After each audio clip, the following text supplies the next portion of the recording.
Hello friends, welcome back to our channel Learners Hub. আজি আমি হাতত তুলি লৈছো APSC প্ৰিলিমছৰ 1998 চনত মেথমেটিক্স এণ্ড লজিকৰ পৰা অহা কুৱেশ্যনবোৰ আৰু আমি এই কুৱেশ্যনবোৰ ডিছকাছ কৰিম আমাৰ আজি লেসনটোত। মই এই টপিকৰ ওপৰত এখন ইবুক পাব্লিছ কৰিছো, যিখন ইবুক আপোনালোকে আমাজনৰ কিণ্ডল এপত গৈ পঢ়িবও পাৰিব যদি আপোনালোক ইণ্টাৰেষ্টেড। আৰু এই কিতাপখনৰ লিংক মই ডেছক্ৰিপশ্যনত দি দিছোঁ। তেতিয়াহ'লে আহক আজি আমাৰ কুৱেশ্যন এনচাৰৰ টপিকটো ডিছকাছ কৰোঁ। APSC প্ৰিলিমছ 1998 চনত অহা প্ৰথম কুৱেশ্যনটো মেথমেটিক্স এণ্ড লজিকৰ পৰা যে a seat rank 15 from the beginning in an examination. Visit is 10 from the last if Chandra is 6th after a seat and just at the middle of a seat and visit. How many candidates are there in the examination? Our options are 31, 35, 36 and 37. Our question to কৈছে যে a seater rank 15 from the beginning in a examination.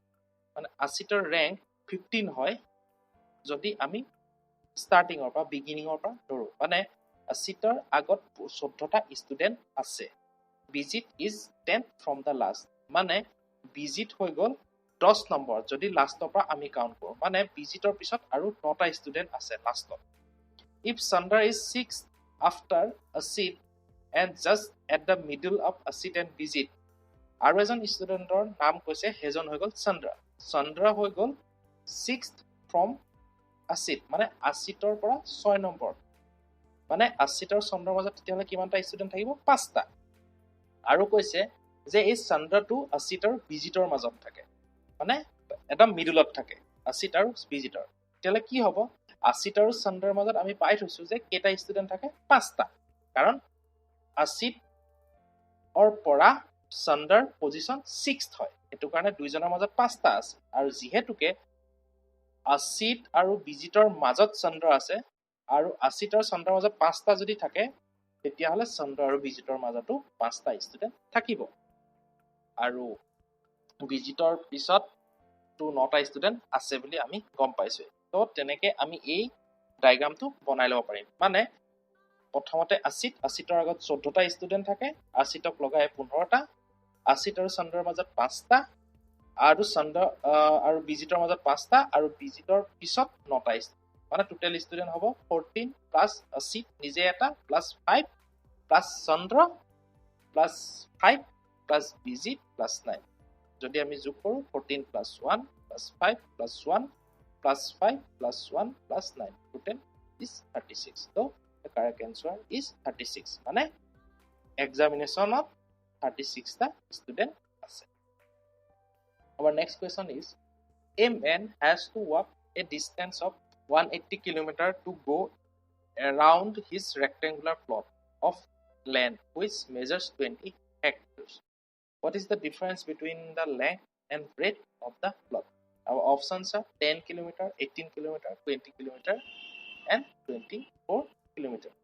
এই কুৱেশ্যনটোত আমাক দিয়া আছে এডোখৰ rectangular plot, আৰু আমাক দিয়া আছে সেই ৰেক্টেংগুলাৰ প্লটৰ পৰিসীমা আৰু এৰিয়া।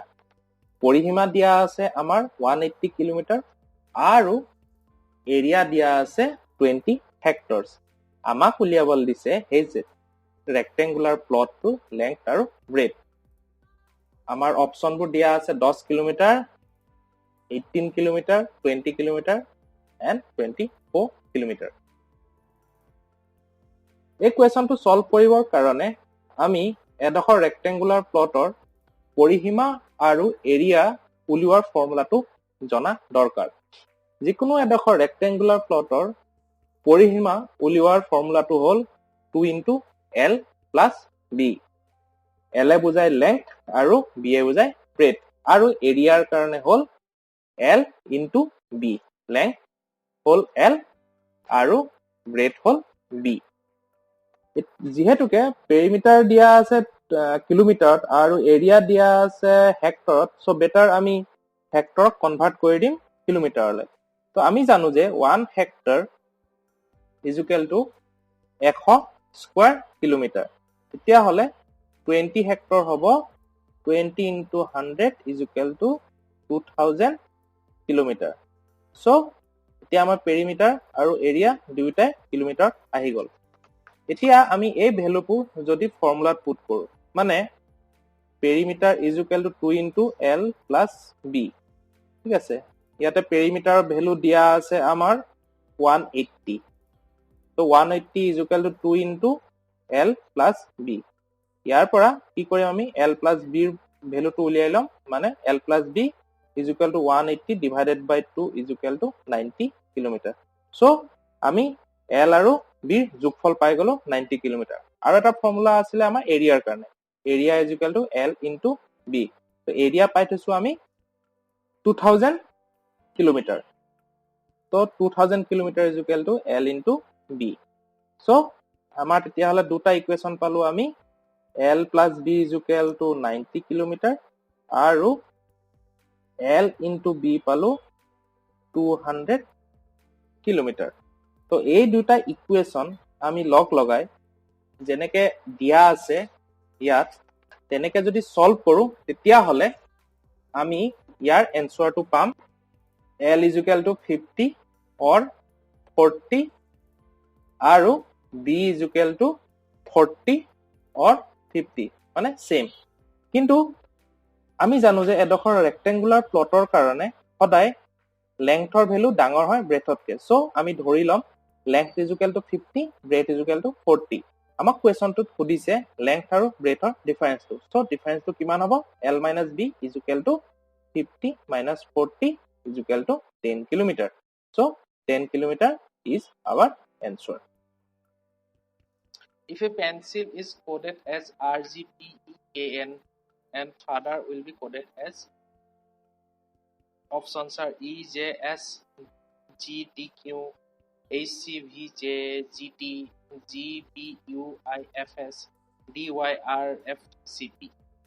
তো আমি অলরেডি আমার 1997 পেপারখন যেতিয়া ডিসকাস কৰিছিলো তাতে আমি অলৰেডি ডিসকাস কৰিছিলো যে আমি যদি এনেকুৱা ধৰণৰ কোৱেশ্যন পাওঁ তেতিয়া হলে আমি এই ইংলিশ এলফাবেটৰ এগেইনষ্টত যিবোৰ নাম্বাৰ এসাইন হৈ থাকে সেইবোৰ আমাৰ মনত ৰখাটো এটা পেন্সিলৰ আমি লিখি লওঁ যে কোনটো ৱৰ্ডে কি ৰিপ্ৰেজেন্ট কৰিছে পেন্সিলৰ PENCIL so P for 16 E for 05 N 14 C 03 I 9 L 12 RJPEKN মানে 18 07 16 05 11 আৰু 14 মানে 16 হৈছে 18 05 হৈছে 7 14 হৈছে 16 03 হৈছে 05 9 হৈছে 11 12 হৈছে 14 এইটো পৰা সিকোয়েন্সৰ পৰা আমি গম পাইছো যে প্ৰত্যেকটো ইনিশিয়াল ৱৰ্ডৰ লগত দুই এটা প্লাস কৰি দি পেলাই সেই কোডটো পাইছে মানে 16 + 2 18 5 + 2 = 7 14 + 2 = 16 9 + 2 = 11 and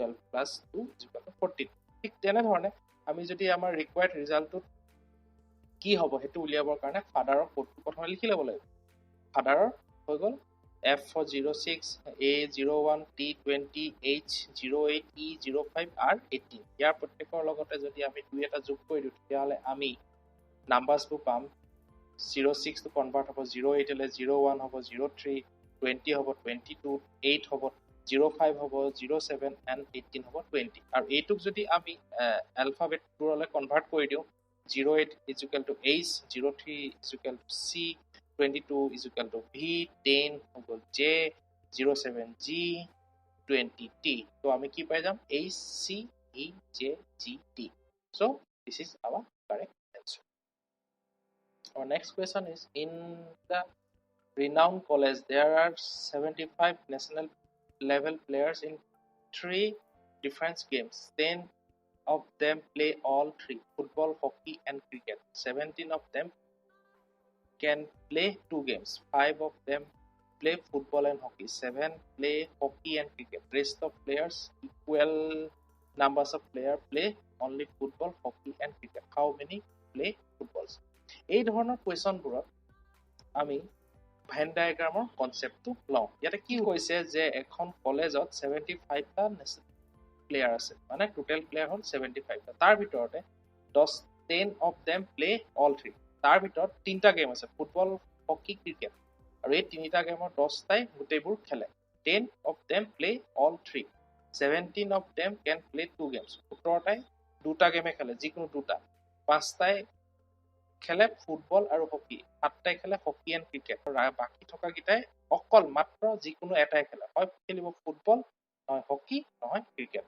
how many plays football আমাক সুধিছে যে ফুটবল প্লেয়াৰ তাত কিমানটা আছে our options are 32 36 24 and 48 তো টোটেল নাম্বাৰ অফ প্লেয়াৰ দিয়া আছে আমাৰ 75টা আৰু হেন ডায়াগ্ৰামৰ যেতিয়া আমি আকো এইটো কথা সদায় মনত ৰাখিবলগীয়া যে যিটো আমাৰ ইয়াতে আমাৰ তিনটা খেল দিয়া আছে এটাত দিয়া আছে ক্ৰিকেট ফুটবল আৰু হকি এই তিনিটাৰে ইন্টাৰসেকশন মানে গোটেইকিটা খেলাটো আমি প্ৰথমতে ধৰি ল'ব লাগিব it is important to put all the three intersection value first in the diagram যেতিয়া আমি ডায়াগ্ৰামটো বনাম ডায়াগ্ৰামত এইটো কনসেপ্ট সদায় মনত ৰাখিব লাগিব যে তিনিটাই যিটো কৰে বা তিনিটাই যিটো গেম খেলে হেতু আমি প্ৰথমতে পুট কৰিব লাগিব বাকিবোৰ কনসেপ্ট তাৰ পিছত লগাব লাগিব যেনে 17 of them can play 2 games মানে means only 17 can play 2 games 17টাই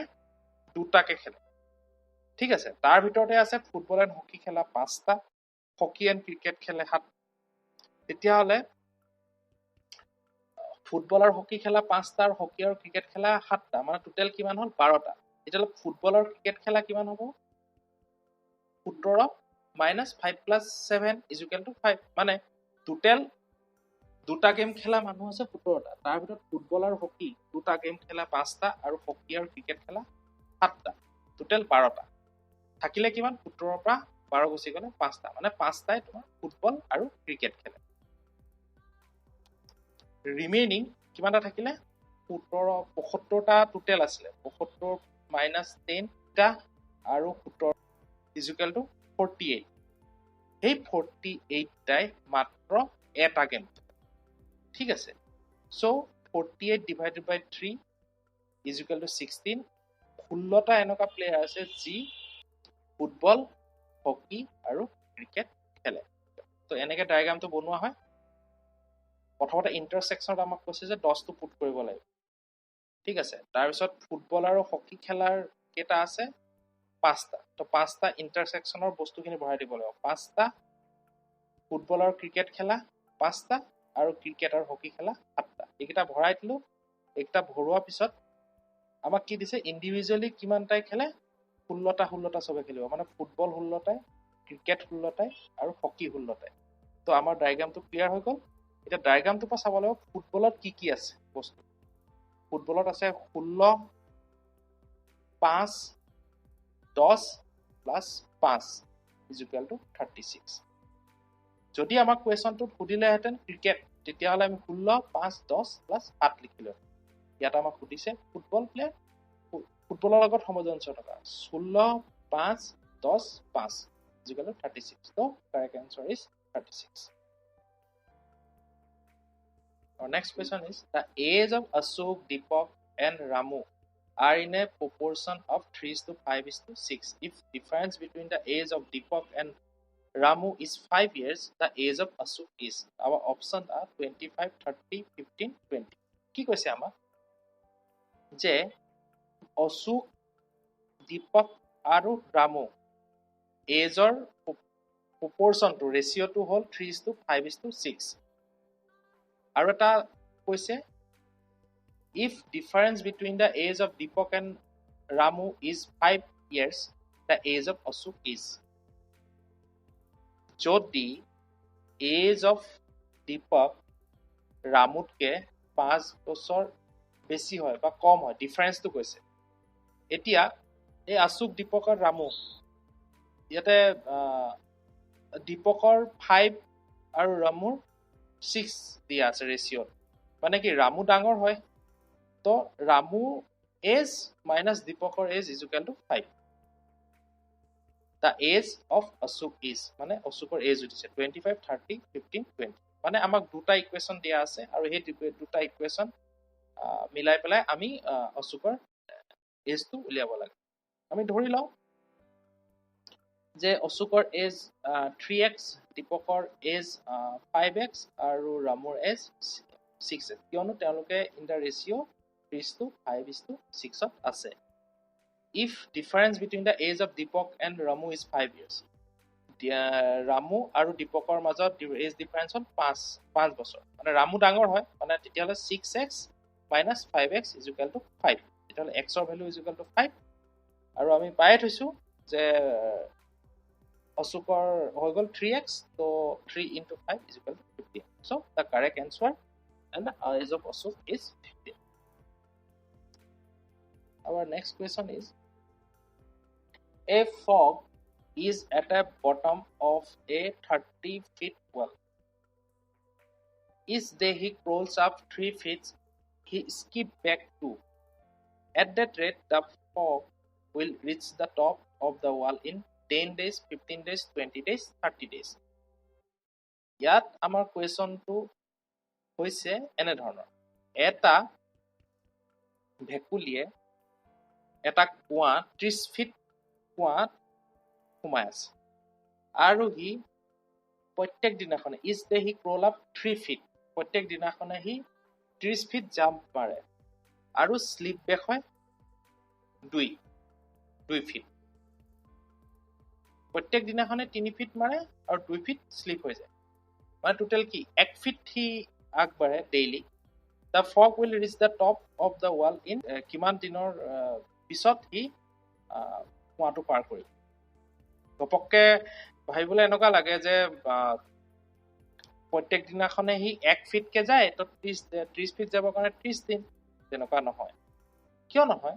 চোৱা, 1 ফিটকে ডেইলি গৈ আছে, যেতিয়া 27 নম্বৰ যায় তেতিয়াহ'লে 27 ফিট পালে। 27 ফিট পোৱাৰ পিছত 28 নম্বৰ দিনাখন যেতিয়া জাপ মাৰিব, মানে কি 28 নম্বৰ দিনাখনতো জাপ মাৰি ডাইৰেক্ট 30 ফিট পাই গ'ল, মানে 30 ফিট পাই গ'ল, মানে কি স্লিপ নাখায়, সি ওপৰলৈ উঠিয়ে গ'ল, 30 সি কমপ্লিট কৰিয়ে ল'লে।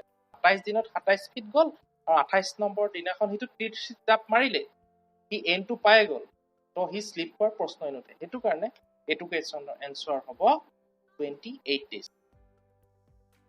A candidate should score 45 marks of the total marks to pass the examination. He gets 520 marks and fail by 20 marks. The total marks in the examination are 1000, 1100, 1200 and 1400. আমাৰ কুৱেশ্যনটো সুধিছে যে এজন কেণ্ডিডেটে 45% মাৰ্কছ স্ক'ৰ কৰিব লাগিব total মাৰ্কছৰ যদি এক্সামটো pass কৰিব লাগে। He gets 520 marks and fail by 20 marks. আৰু সি 520 মাৰ্কছ পাইছে আৰু ফেইল কৰিছে by 20 marks. The total mark in the examination are. আমাক সুধিছে যে টোটেল মাৰ্ক এক্সামিনেশ্যনটো কিমান। কুৱেশ্যনটোত 45% 100ৰ ভিতৰত যদি 45 পায় তেতিয়াহ'লে সি পাছ কৰে, আৰু এক্সামটোত 520 আৰু 520 পোৱাৰ পিছত সি 20 মাৰ্কেদি ফেইল কৰিছে। মানে পাছ কৰিবৰ কাৰণে কিমান লাগিব তেতিয়াহ'লে তাক 520 প্লাছ 20, কাৰণ 20 মাৰ্কছ নোপোৱাৰ কাৰণে সি ফেইল কৰিছে, 520 পাইছে আৰু 20 মাৰ্কছ পোৱা হ'লে পাছ কৰিলে, মানে কি 520 plus 20 is equal to 540 marks পালে সি পাছ কৰিলে। আৰু 540 মাৰ্কছটো 45%, কাৰণ ইয়াত দিয়া আছে 45 marks of the total marks to pass the examination, মানে 45% অফ টোটেল মাৰ্কছ। যদি আমি টোটেল মাৰ্কছটো x ধৰি লওঁ তেতিয়াহ'লে 45% of x is equal to 540। তো আমি যদি সেই 45 into 45 divided by 100 into x is equal to 540, আৰু এই ইকুৱেশ্যনটো যদি আমি কেলকুলেশ্যন কৰি পেলাই ৱৰ্কআউট কৰি পেলাই আমি এক্সৰ ভেলুটো পাই যাম 1200, আৰু 1200 হ'ব আমাৰ কাৰেক্ট এনচাৰ। এইখিনিতে আমাৰ এই ডিছকাশ্যন সমাপ্ত হৈছে। নেক্সট ক্লাছত আমি এনেকৈ আৰু এখন পেপাৰ লৈ পেলাই কুৱেশ্যন এনচাৰবোৰ ডিছকাছ কৰিম। যদি আপোনালোকে এই ভিডিঅ'টো চাই উপকৃত হৈছে তেতিয়াহ'লে প্লিজ লাইক বটনটো ক্লিক কৰিব, আৰু এনেধৰণৰ ভিডিঅ' আগলৈও চাই থাকিবৰ কাৰণে ছাবস্ক্ৰাইব বটনটো ক্লিক কৰি দিব। তেতিয়াহ'লে আজিলৈ বিদায় মাগিছোঁ।